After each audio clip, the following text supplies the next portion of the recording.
Dhaka college ও city কলেজের শিক্ষার্থীদের সংঘর্ষ, আহত ৩। এদিকে খাগড়াছড়িতে মা ও মেয়েকে গলা কেটে হত্যা এবং গ্যাস স্টেশনে বিস্ফোরণে বাসসহ ১১ জন ভস্মীভূত, আহত ৬।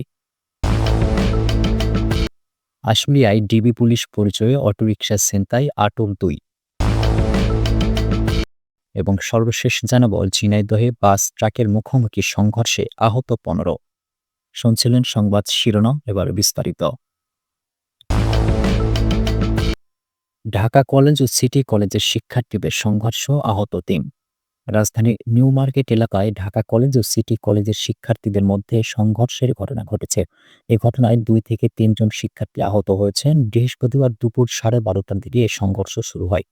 ধানমন্ডি জোনের সহকারী কমিশনার শাহ মোহাম্মদ তারিকুজ্জামান বলেন, প্রথমে ঢাকা কলেজের শিক্ষার্থীরা সিটি কলেজের শিক্ষার্থীদের ধাওয়া দেয়।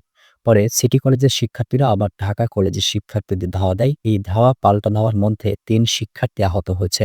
তাদের ঢাকা মেডিকেলে চিকিৎসার জন্য পাঠানো হয়েছে। তিনি আরও বলেন, দুপুর ১টা পর্যন্ত পরিস্থিতি স্বাভাবিক রয়েছে। পুলিশ ঘটনাস্থলে সতর্ক অবস্থানে রয়েছে।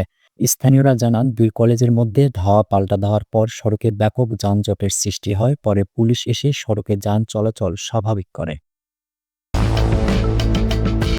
খাগড়াছড়িতে মা ও মেয়েকে গলা কেটে হত্যা। খাগড়াছড়ির রামগড় উপজেলায় মা ও মেয়েকে গলা কেটে হত্যা করেছে দুর্বৃত্তরা। গতকাল বুধবার রাতে সদর ইউনিয়নের পূর্ব বাগানটিলা গ্রামে এ হত্যাকাণ্ডের ঘটনাটি ঘটে। নিহতরা হলেন আমিনা বেগম ও তার মেয়ে রায়হানা আক্তার। পুলিশ জানায়, বৃহস্পতিবার সকালে স্থানীয়দের খবরের ভিত্তিতে ঘটনাস্থলে গিয়ে তাদের রক্তাক্ত মরদেহ উদ্ধার করা হয়। প্রাথমিকভাবে ধারণা করা হচ্ছে, গতকাল বুধবার রাতে এ হত্যাকাণ্ড সংঘটিত হয়েছে। রামগড় থানার ওসি মোহাম্মদ মঈনুদ্দিন বলেন, মা ও মেয়েকে নিজ বাড়িতে গলা কেটে হত্যা করা হয়েছে। কিভাবে এ ঘটনা ঘটেছে এবং কারা জড়িত থাকতে পারে তা তদন্ত করে দেখা হচ্ছে। গ্যাস স্টেশনে বিস্ফোরণে বাসসহ ১১ জন ভস্মীভূত, আহত ৬। ঢাকা সিলেট মহাসড়কের নবীগঞ্জের আউশকান্দি গ্যাস স্টেশনে বিস্ফোরণ থেকে অগ্নিকাণ্ডের ঘটনা ঘটেছে। এতে ১০টি সিএনজি, একটি বাস সহ স্টেশনটি পুড়ে গেছে। এ সময় ৬ জন গুরুতর আহত হয়েছেন। তাদের সিলেট ওসমানী মেডিকেল কলেজ হাসপাতালে পাঠানো হয়েছে। বৃহস্পতিবার নবীগঞ্জ উপজেলার আউশকান্দি গ্যাস স্টেশনে এ ঘটনা ঘটে। এতে প্রায় ২০ কোটি টাকার ক্ষতি হয়েছে বলে দাবি করেন গ্যাস স্টেশনের সহকারী ম্যানেজারের দায়িত্বে থাকা শোয়েব আহমেদ।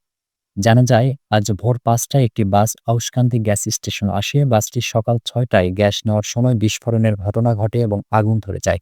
এতে ওই স্টেশনের দূর-দূরান্ত থেকে গ্যাস নিতে আসা গাড়ির লোকজন ও স্থানীয়রা নিরাপত্তার জন্য দিক-বিদিক ছুটতে শুরু করেন। এ সময় বিভিন্ন গাড়ির চালকেরা দৌড়ে রক্ষা পেলেও সিএনজি স্টেশনের কর্মী রাসেল ও ম্যানেজার জয়নাল আবদিন গুরুতর আহত হন এবং ৪ জন সিএনজি চালিত অটোরিকশা চালক আহত হন। এখনও তাদের নাম পরিচয় জানা যায়নি। গ্যাস স্টেশনের সহকারী ম্যানেজার শোয়েব আহমেদ বলেন, আমরা ৩ তলায় ঘুমিয়েছিলাম। হঠাৎ শুনি আগুন আগুন বলে মানুষ চিৎকার দিচ্ছে। উঠে দেখি চারদিকে আগুন। আমরা ৩ জন ৩ তলা থেকে ধানি জমির কাদার মধ্যে লাফ দিয়ে পড়ে প্রাণে রক্ষা পাই। তিনি আরও বলেন, বাসের মধ্যে গ্যাস দিতে গিয়ে বিস্ফোরণ হয়েছে। আমাদের ৬ জন আহত হয়েছে। অন্তত ২০ কোটি টাকার ক্ষতি হয়েছে। পরে ফায়ার সার্ভিসের লোকজন এসে চেষ্টা করে আগুন নিয়ন্ত্রণে আনে। হবিগঞ্জ ফায়ার সার্ভিসের ইনচার্জ হাবিবুর রহমান বলেন, আমরা খবর পেয়ে তাৎক্ষণিকভাবে চলে আসি এবং আগুন নিয়ন্ত্রণ করি। আগুনের ১০টি সিএনজি চালিত অটোরিকশা, একটি বাস সহ পুরো পাম্প পুড়ে গেছে। আহতদের তাৎক্ষণিকভাবে উদ্ধার করে চিকিৎসার জন্য সিলেটে পাঠানো হয়েছে। আশুলিয়ায় ডিবি পুলিশ পরিচয়ে অটোরিকশা ছিনতাই, আটক ২। সাভারের আশুলিয়ায় অভিযান পরিচালনা করে ২ ভুয়া ডিবি পুলিশকে আটক করেছে যৌথ বাহিনী। এ সময় তাদের কাছ থেকে একটি সিএনজি চালিত অটোরিকশা, গাঁজা এবং ছিনতাইয়ের কাজে ব্যবহৃত বিভিন্ন সরঞ্জামাদি উদ্ধার করা হয়েছে। বৃহস্পতিবার সকালে আটকের বিষয়টি নিশ্চিত করেন আশুলিয়ার থানার ওসি আব্দুল হান্নান। গতকাল বুধবার বিকেলে আশুলিয়ার ভাদাইল এলাকা থেকে তাদের আটক করা হয়। আটকরা হলেন মানিকগঞ্জ জেলার ঘিওর থানার কুস্তা গ্রামের আব্দুর রাজ্জাকের ছেলে স্বাধীন ও জামালপুর জেলার মাদারীগঞ্জ থানার কুয়ালিকান্দি গ্রামের মৃত শাহীন প্রামাণিকের ছেলে মোহাম্মদ শান্ত। যৌথ বাহিনীর বরাত দিয়ে পুলিশ জানায়, গতকাল বুধবার দুপুরে আশুলিয়ার ঘোষবাগ এলাকায় জামগড়া আর্মি ক্যাম্পের নিয়মিত টহলের সময় টহলদের কাছে আহত এক সিএনজি চালিত অটোরিকশা চালক সহায়তা চান। তিনি জানান, ৪ জন ব্যক্তি নিজেদেরকে ডিবি পুলিশ পরিচয় দিয়ে তার অটোরিকশা ছিনতাই করেছে এবং তাকে মারধর করে রাস্তায় ফেলে রেখে গেছে। ঘটনার পরপরই সেনাবাহিনীর নেতৃত্বে যৌথ বাহিনীর টহল দল অভিযানে নামে। স্থানীয় সূত্র ও গোয়েন্দা তথ্যের ভিত্তিতে প্রায় ৩ ঘন্টা চেষ্টা চালিয়ে ছিনতাই হওয়া অটোরিকশাটি ভাদাইলের একটি গ্যারেজ থেকে উদ্ধার করা হয়। এ সময় ঘটনার সঙ্গে জড়িত দুজনকে আটক করা হয়েছে। আটকদের কাছ থেকে ছিনতাইয়ের সরঞ্জামাদি সহ গাঁজা জব্দ করা হয়েছে। প্রাথমিক জিজ্ঞাসাবাদে তারা ভুয়া ডিবি পুলিশ পরিচয় অটোরিকশা ছিনতাইয়ের কথা স্বীকার করেছেন। পরে তাদের বিরুদ্ধে আইনি ব্যবস্থা গ্রহণের জন্য থানা পুলিশের কাছে হস্তান্তর করা হয়েছে। আশুলিয়া থানার ওসি আব্দুল হান্নান বলেন, ডিবি পুলিশ পরিচয় দানকারী ২ ব্যক্তিকে আটক করে থানায় হস্তান্তর করেছেন যৌথ বাহিনী।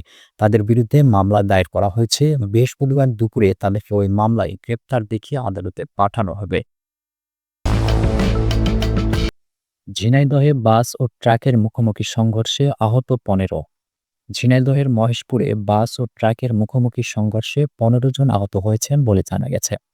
বৃহস্পতিবার ভোর ৫:৩০টার দিকে উপজেলার জীবননগর কালীগঞ্জ সড়কের তুষার সিরামিক্সের সামনে এই দুর্ঘটনা ঘটে। পুলিশ ও স্থানীয় সূত্রে জানা গেছে, ঢাকা থেকে ছেড়ে আসা গোল্ডেন লাইন পরিবহনের একটি বাস ঘটনাস্থলে পৌঁছালে তুষার সিরামিক্স কারখানা থেকে একটি ট্রাক বের হয়ে আসে। এ সময় বাস ও ট্রাকের মধ্যে মুখোমুখি সংঘর্ষ হয়। এতে বাসে থাকা ১৫ জন যাত্রী আহত হন। খবর পেয়ে মহেশপুর ফায়ার সার্ভিসের সদস্যরা ঘটনাস্থলে গিয়ে আহত ১৫ জনকে উদ্ধার করে হাসপাতালে পাঠায়। ফায়ার সার্ভিস সূত্রে জানা যায়, গুরুতর আহত ট্রাক চালক ও হেলপারকে উন্নত চিকিৎসার জন্য যশোর ও ২৫০ শয্যার জেনারেল হাসপাতালে পাঠানো হয়েছে। মহেশপুরের থানার ওসি সাজ্জাদুর রহমান বলেন, খবর পেয়ে ঘটনাস্থল থেকে বাস ও ট্রাক উদ্ধার করা হয়েছে। ঘটনার কারণ খতিয়ে দেখা হচ্ছে।